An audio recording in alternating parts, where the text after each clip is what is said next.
Hello. My name is Jonathan, and I need to talk about what's left of my marriage. This won't be a story about dramatic affairs or violence. It's a story about a quiet, slow fading, about how two people can turn into perfect, polite roommates in a luxurious but utterly empty apartment.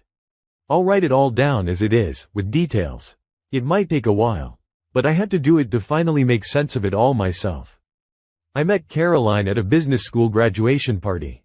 I was that smart IT guy, invited for credibility, and she was the star of the finance track. Tall, with perfectly styled chestnut hair, in a business suit that fit her better than on mannequins at Bloomingdale's. She talked about derivatives with a cold, polished confidence that both intimidated and attracted me. I walked up to her, full of adrenaline and cheap wine, and cracked some stupid joke about Bitcoin being just a very noisy calculator. She didn't laugh. She squinted, slowly looked me up and down, and said, "An interesting analogy. Although incorrect from the perspective of basic blockchain principles. You're from engineering, right?" I was floored. That's how our partnership began. At first, it felt like a swift, mutually beneficial business project. Our dates resembled work meetings. Lunches where we discussed career trajectories, trips to contemporary art exhibitions. This was necessary for networking. Joint runs in Central Park at exactly 7 a.m. Everything was efficient, predictable, progressive. Caroline was the epitome of competence. She knew the best restaurants, the best doctors, how to file taxes for maximum deductions. I, having grown up in a family where bills were sometimes paid late and vacations were planned the day before departure, was mesmerized by this flawless organization. I felt like I had finally entered the world of mature, responsible adults. After a year and a half, I proposed. It was the logical next step in our shared development plan.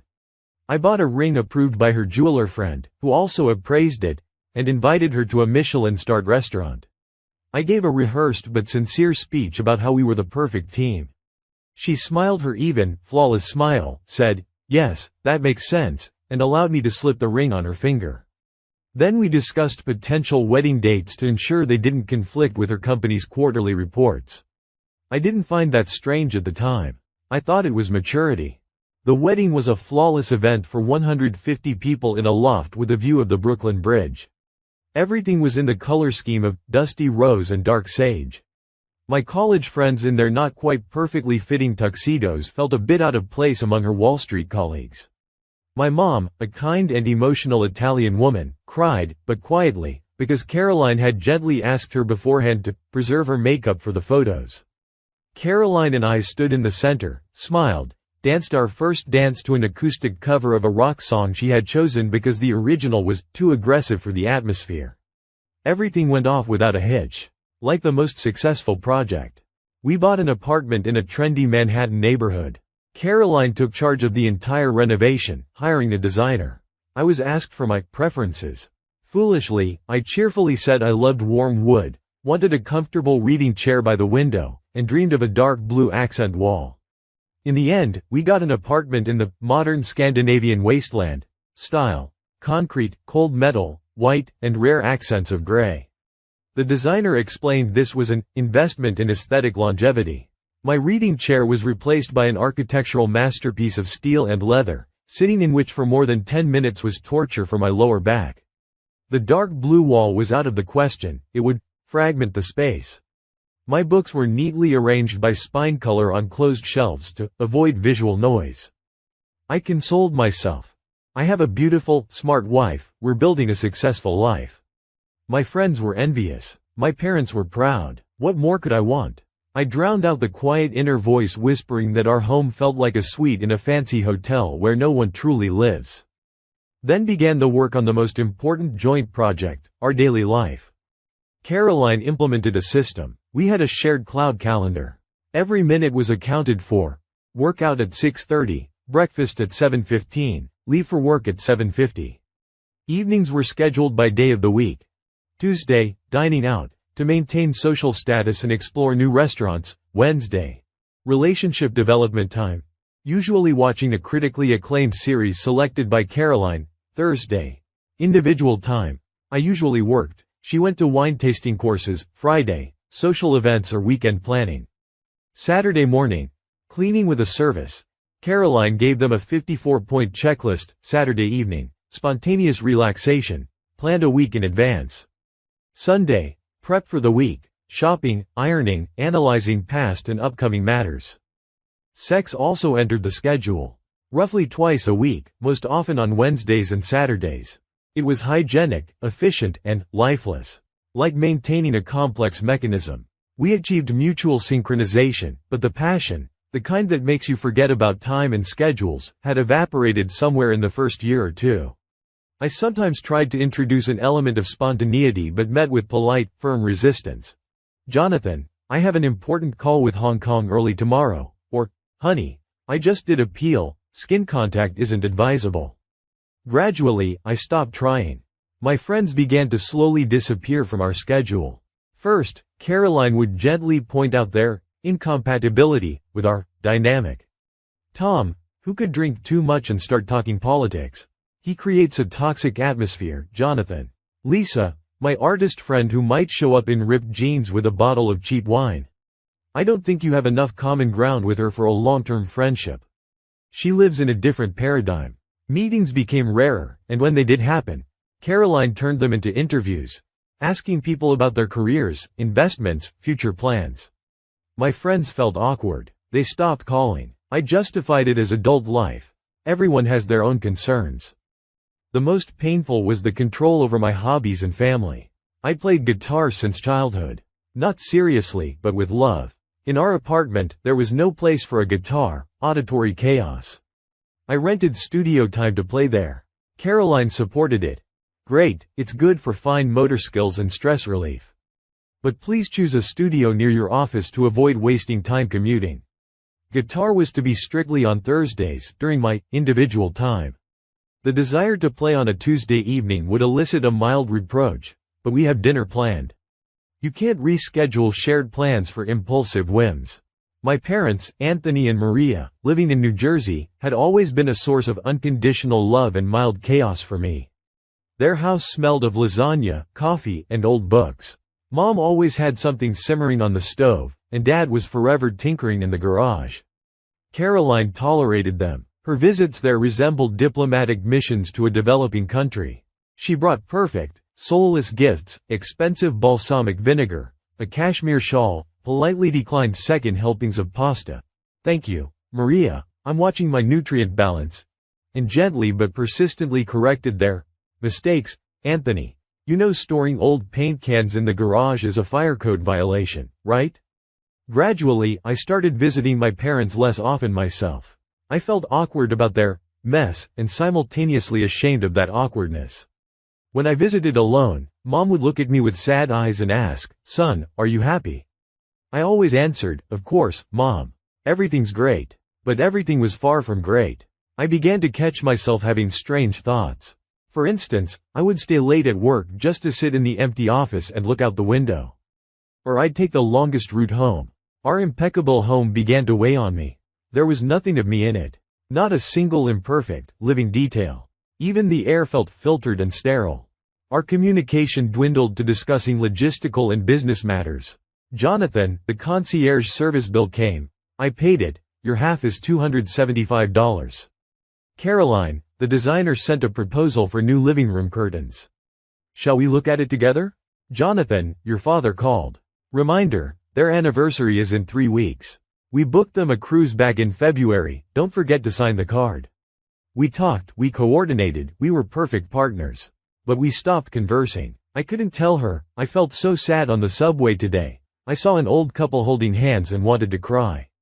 She didn't tell me, I lost a deal today because my boss is a sexist idiot, and I hate myself for that weakness. We exchanged facts, not feelings. The crisis came in our 5th year of marriage. I was laid off. It was a blow, but not a catastrophe. We had savings. For Caroline, however, it wasn't just an unpleasant event. It was a system failure. A breach in the plan. That evening, she didn't cry or hug me. She sat across from me at our perfect solid oak dining table, opened her laptop, and said, "All right. Let's assess the situation. You have severance, which will last 4 months at our current expenditure level. I've made a spreadsheet with your skills and current market vacancies. You need to update your LinkedIn and start sending out applications tomorrow." I also think we should temporarily cut the entertainment budget and cancel the trip to Japan in November. That's logical. I looked at her and didn't recognize her. Where was the support? The simple human, I'm with you, it'll be okay. Caroline, I said quietly. I just got fired. I don't want to look at your spreadsheets right now. I just want to, I don't know, have a glass of wine and feel like I'm not a failure. She looked at me with genuine bewilderment. But that's precisely how you combat the feeling of failure, Jonathan. Constructive action, planning, wine and self-pity are counterproductive. We're partners. I'm helping you solve the problem. In that moment, I understood we were speaking different languages. She spoke the language of efficiency and solutions. I needed the language of empathy and simply coexisting in a moment of pain. We were tuned to different frequencies. I found a new job in 3 months. Worse than the previous one, but stable. Caroline was pleased. The system worked. But something in me broke for good. I realized there was no room for my vulnerability in her world. My failures, doubts, fears, all were just interference to be eliminated, a task to be solved. I began to feel not like a husband, but like a subordinate whose performance had temporarily dipped and was put on a performance improvement plan. That's when I truly began to drift away. Not by fighting or slamming doors. I became quiet, automatic. I performed my functions in our joint enterprise, paid my half of the bills on time, attended scheduled events, participated in planned conversations. But inside, I had shut down. I built a small, quiet room inside myself where I let neither her nor even my full self in. I became a ghost in my own marriage. Caroline, it seemed, didn't even notice. Or pretended not to. The system kept running. On the surface, everything was perfect. A successful couple, a beautiful apartment, stable income, vacation schedules planned 2 years ahead. We were a picture from a glossy magazine. And we were utterly, chillingly lonely together. Sometimes at night, lying next to her in our enormous bed, listening to her even, controlled breathing, I'd stare at the ceiling and think, is this really it? Is this how it will be until the end? A quiet, polite, comfortable hell by mutual consent? I didn't know the answer. But I knew I could no longer breathe this sterile air. I needed to either learn to live without oxygen or find the strength to shatter the beautiful, impermeable window. The turning point, as it often is, wasn't something grand but something small and absurd. A mug. My mom, during one of her rare visits to the city, Caroline preferred meeting them at neutral restaurants, gave me a mug. Not just any mug. It was an ugly, handmade, hand-painted ceramic mug with crooked letters spelling out, "To the best son." Mom had taken a pottery class and made it herself. It was lopsided, the handle was attached crookedly, the glaze had run. It was completely, absolutely imperfect. And I fell in love with it at first sight. It had soul. The warmth of my mother's hands, her effort, her love, not packaged as an expensive gift. I placed it on a shelf in our impeccable kitchen, next to the designer ceramic cups Caroline had bought in Denmark. It looked like a pauper at an aristocrat's ball. I knew it was a provocation. And I wanted it to be. Caroline noticed it after 2 days. She was at the coffee machine, and her gaze lingered on the shelf. She said nothing. She just walked over, took my mom's mug in her hands, turned it, put it back.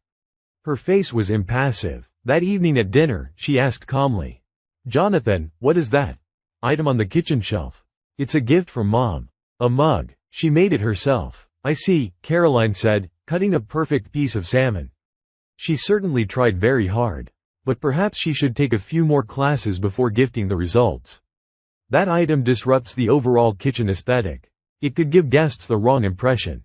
Something snapped inside me. A cold, familiar rage. What impression, Caroline? That we have something made with love in our house, not bought from a designer boutique? That my mother is a living person, not a design concept? She put down her fork and looked at me. Not angrily. With cold, analytical interest. "You're making it personal. We're talking about an interior item and maintaining a certain standard. Your mother is a wonderful woman. But her artistic experiments shouldn't affect the harmony of our space. I suggest we carefully pack that mug and store it, for example, in the storage closet. For display, we could put the vase she gave us for our wedding in the living room. It's more neutral." In that moment, I saw everything with frightening clarity. For her, the world was divided into right and wrong, efficient and inefficient, meeting the standard and defective.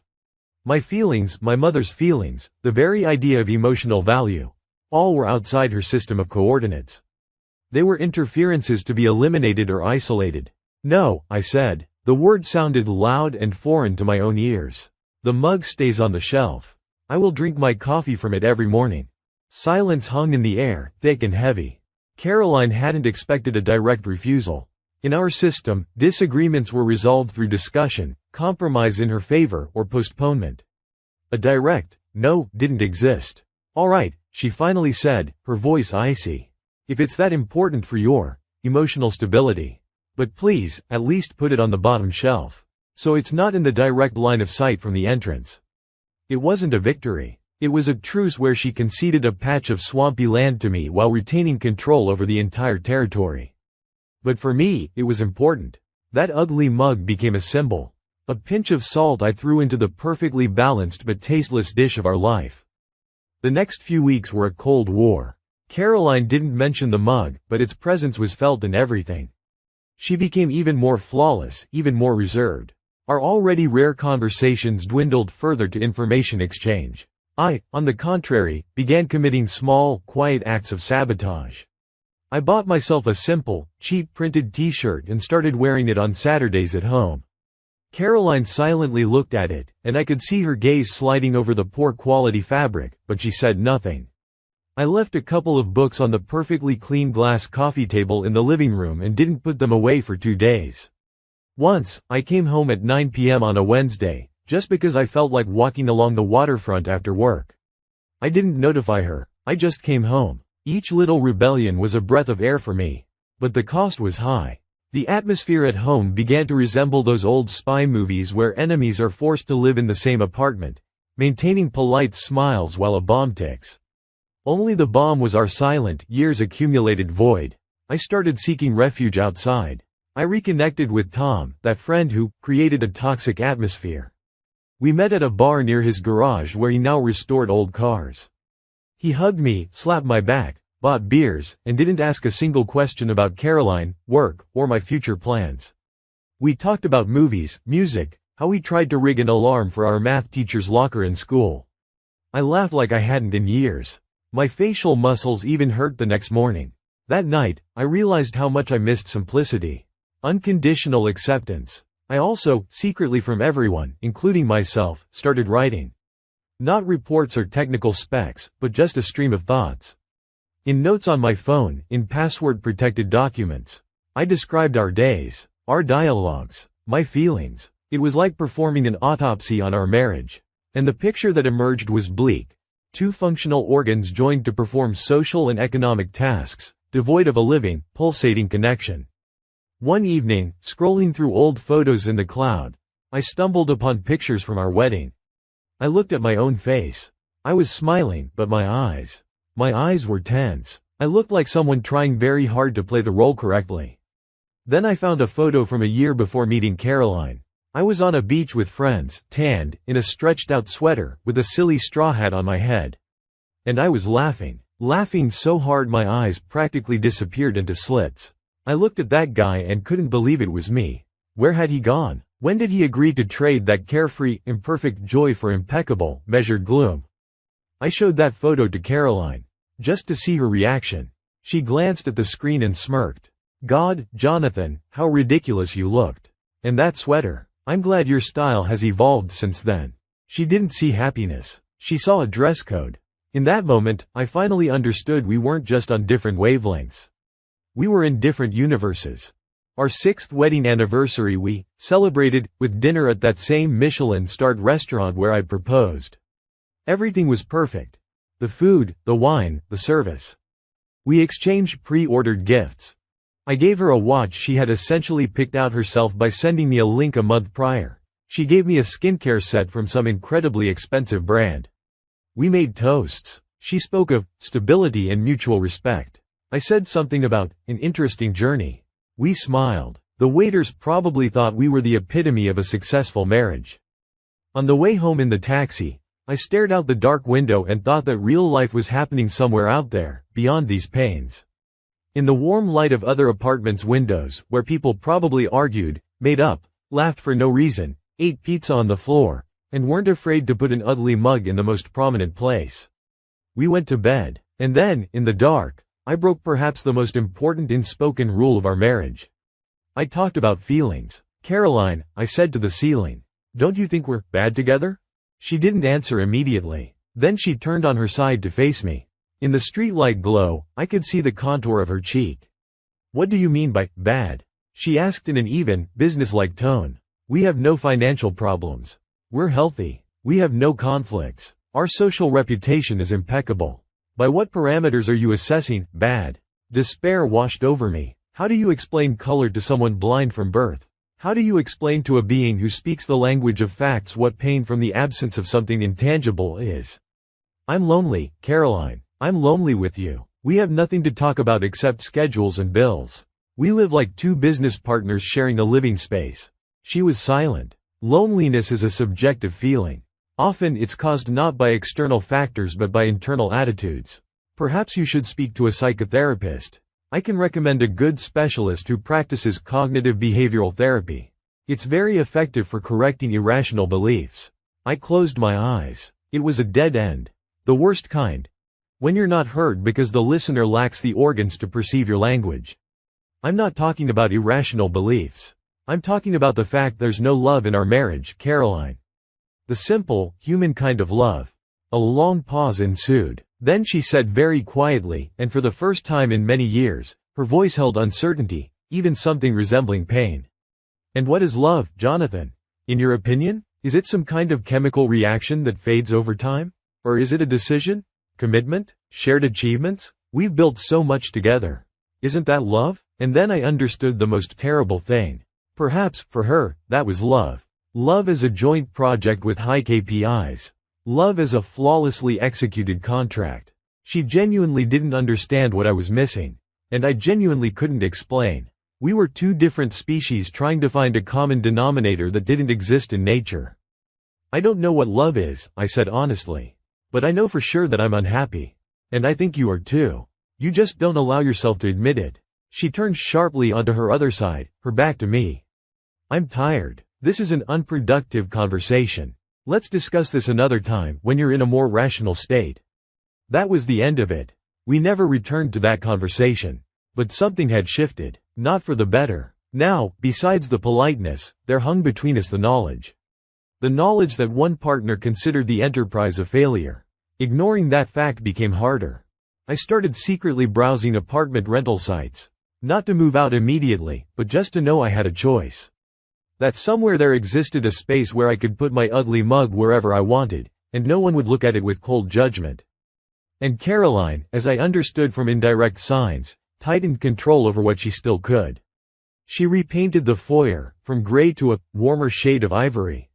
She switched to a more exclusive fitness club. She devoted even more time to planning our leisure, as if a packed schedule could plaster over the crack widening between us. She was trying to save the project by increasing investment. But the project was fundamentally flawed. Its foundation was a fundamental error. We mistook mutual benefit for love, and resumed compatibility for soul compatibility. Our life began to resemble waiting. Waiting for some external push that would decide for us what we lacked the courage to decide. But the push didn't come. And I began to fear that this was how we would live until the end.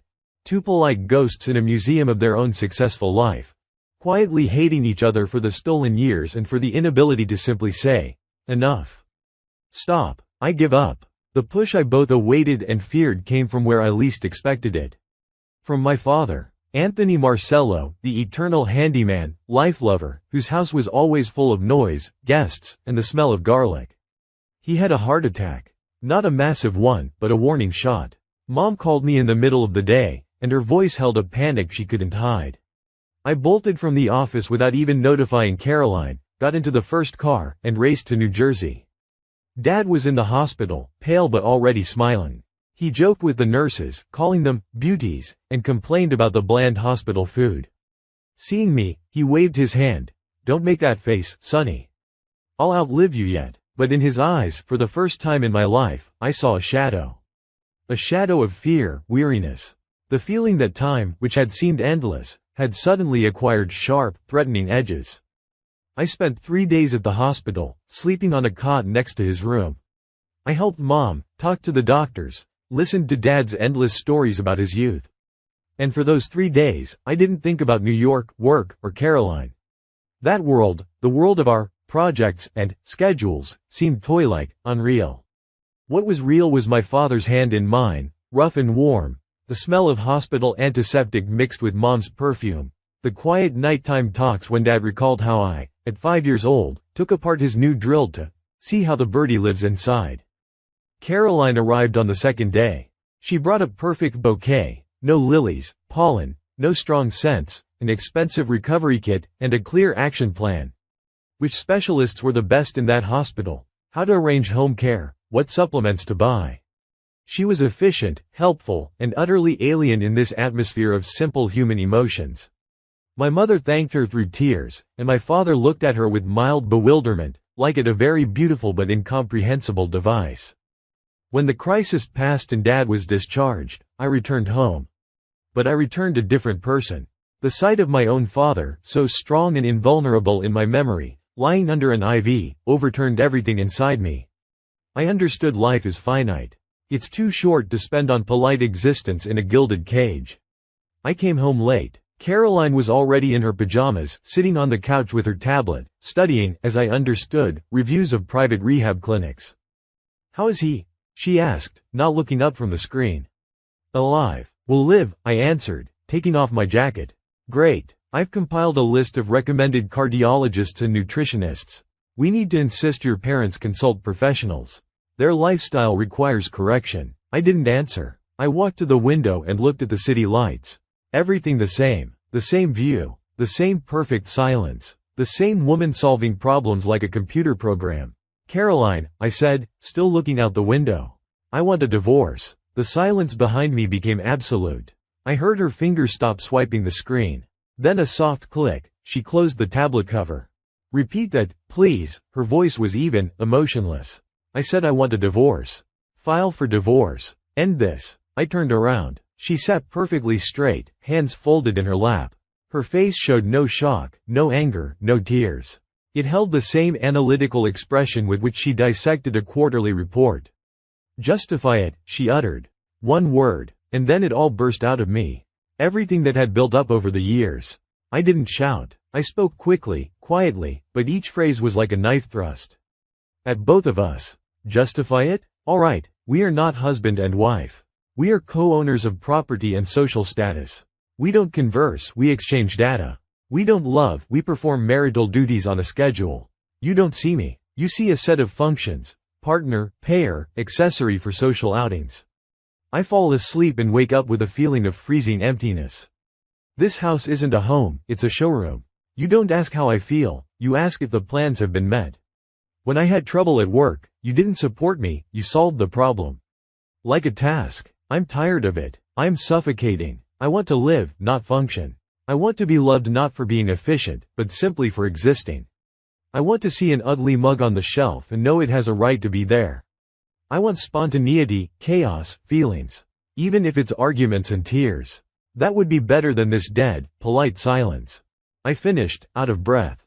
A lump was in my throat. Caroline was silent. A minute, two. Then she slowly stood up. "I see," she said. Her voice trembled slightly, but she controlled it. "So, according to you, I am a soulless machine that turned your life into hell. I didn't let you be yourself. I controlled your every step. Is that an accurate summary?" "Not exactly like that, but, in essence, yes." "All right," she nodded. She walked to her desk, opened a drawer, took out a folder. "Then let's act rationally. Here are our assets. The apartment, 2 cars, investment accounts, retirement savings. Our prenuptial agreement, which we signed, stipulates a 50-50 split, excluding inherited assets. I propose engaging a colleague from our legal department to draft the settlement. She specializes in amicable divorces. We can keep this confidential until the filing to avoid unnecessary gossip at work and among acquaintances.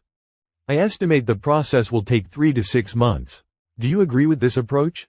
I looked at her, and a hysterical, bitter rage overcame me. Even now, even at the moment of the collapse of everything we'd built over 6 years, she couldn't step out of the role of efficient manager. No tears, no why, no attempt to save anything. There was a plan, a new project titled Marriage Liquidation. My God, Caroline, I whispered. Do you really not understand? I don't care about these folders and plans. I'm hurting. I'm in pain. Is there really nothing human in you that would respond to that? She pressed her lips together. Her fingers gripped the folder so tightly her knuckles whitened. Human? Her voice finally cracked, but not from pain, from anger. Cold, restrained. You want human, Jonathan? Fine. I'm human too. I'm a human who spent 6 years building a system where we could be successful and protected. I'm a human who thought we were a team. That we wanted the same thing. I invested everything into this project. My time, my energy, my ambitions. I optimized every process so we would be well. So we would lack for nothing. So we would be the ones others look up to. And now you're telling me this entire project, all my work, was a mistake? That you need chaos and spontaneity? That your ugly mug is more important than the harmony I spent years creating? Then what, tell me, was I supposed to do? Cry with you when you got fired, instead of helping find a solution? Let you wear ratty t-shirts and scatter socks so you'd feel free? Stop planning our future and hope everything just works out somehow? Is that your human irresponsibility and chaos? She spoke just as clearly, but pink spots appeared on her cheeks. It was the most emotional speech I'd ever heard from her. I didn't say irresponsibility. I tried to object, but she interrupted. You did. You want to abandon everything we built. Stability, order, plans. In the name of some vague feelings. Feelings change, Jonathan. Today you're lonely. Tomorrow you'll crave adventure. The day after you'll change your mind. What do you build a life on if not logic, calculation, and shared goals? On what? On love, I shouted. On simple, stupid, illogical love. On the desire to be together even when it's inefficient. On the possibility of being weak, a failure, yourself, and being accepted. Not optimized, not corrected, just accepted. We stood facing each other in the center of our impeccable living room, like two enemies on a battlefield. And for the first time, I saw something other than cold calculation in her eyes. Pain? Disappointment? Fear? I couldn't tell. I don't know how to do that, she finally said, and her voice became quiet, tired again. I don't know how. For me, love is action. Care expressed in concrete deeds. Planning a future. Creating security. Is that so bad? Suddenly, I was filled with pity. Not for myself, but for her. For this beautiful, intelligent, strong woman who was so deeply programmed for achieving success that she had forgotten how to feel anything just because. She truly believed she was building happiness for us, like building a successful business. And my rebellion was for her not an emotional trauma, but the collapse of her entire philosophy, her operating system. It's not bad, Caroline, I said softly. It's just, not enough. Not for me, at least. I need more. I need warmth, mess, imperfection, life, not a project. She slowly sank back into the chair, placing the folder on her lap. She suddenly looked smaller, almost fragile. So, the decision is made, she said without intonation. The project is terminated due to diverging strategic visions of the partners. Yes, I said. It seems so. She nodded, stood up, and without looking at me, walked to the bedroom. The door closed softly, but definitively. The next day, the process she had initiated began. It was all done with her usual flawless efficiency. Lawyer, papers, property appraisal. We split the accounts. We decided to sell the apartment and split the proceeds. We even managed to agree on who would take which items of furniture. No scandals, no accusations. The most civilized divorce in history. We continued living in the same apartment for another 2 months while the sale formalities were underway. It was the strangest time. We were polite like hotel neighbors. We coordinated schedules for using the kitchen and bathroom. We left notes for each other on the fridge. I'll be home after 9, don't wait for dinner. Electric bill paid, your share is $87. Sometimes, passing by, I'd see her sitting in that uncomfortable chair by the window, staring into space. Her face was empty, and I understood that perhaps beneath that emptiness lay the same storm of feelings she simply didn't know how to release. Or maybe her world had truly collapsed because the main project of her life had failed. I felt sorry for her, and I understood that, in a way, I had been part of the system that created her. I fell in love with that efficiency. I let her build our life according to her blueprints. I was an accomplice. The day before I was to finally move my boxes out, I went to the kitchen for water. That ugly mug was still on the shelf. I picked it up. Then I took one of Caroline's perfect Danish cups. Placed them side by side. 2 universes. 2 truths. 2 different ideas of what life and love are. I left the mug on the shelf. Let her decide what to do with it. My battle for it was won, but the war for our shared happiness was lost. And in that war, there were no victors. Only losses on both sides. I moved to a rented apartment in Brooklyn, taking with me a few boxes of books, clothes, and that old, silly sweater from the beach photo. Everything else, including the architectural chair and designer tableware, stayed in the past life. As I was carrying out the last box, Caroline stood in the doorway of the living room. She was dressed in her impeccable business suit, as if heading to work. We looked at each other. "Good luck, Jonathan," she said. And there was no malice, no regret in her voice. Only finality. "You too, Caroline. Be happy." She nodded and closed the door. I never saw her again. It's been 3 years since I closed the door to our, now only her, apartment behind me. The first months were a time of strange, almost painful freedom. My new little apartment in Brooklyn was tiny, with sloping floors and a view of a brick wall. I bought the cheapest but softest furniture. I put my books wherever. I slept until noon on weekends. I ate pizza straight from the box in front of the TV. I wore those ratty t-shirts. I was spontaneous, inefficient, and utterly lost. It turned out you need to know how to live, without a plan, too. That the chaos I so craved could be as oppressive as excessive order if it was meaningless. I didn't become instantly happier. I became different. I was a person released from long confinement, whose eyes squinted from the bright light of real life. I was scared. I called my parents every day just to hear a human voice. I got drunk with Tom and cried in his garage about what I'd done. I felt guilty towards Caroline. I missed some aspects of that life, the certainty, the sense of security, knowing exactly what your day held in the morning. But gradually, very slowly, I began to come back to myself. I found a job at a small tech company with a more humane atmosphere. I started playing guitar again, not on a schedule, but when I felt like it. I met new people, not through networking, but just at cafes, concerts. I even started dating. The first relationship after the divorce was a disaster. I drowned in it, demanding too much attention and warmth. But it was an experience. I was learning. I also kept writing. Now it wasn't just bitter notes, but attempts to understand myself. I recorded my dreams, fragments of thoughts, descriptions of people I met. I even started writing short stories. Bad, naive, but my own. Once, about a year and a half after the divorce, I got an email from a mutual acquaintance. It contained a link to an article in a business magazine. The article was about Caroline. She had been appointed head of a major new department at her firm, had successfully led an IPO for some subsidiary. In the photo, she was as flawless as ever, smiling her even smile.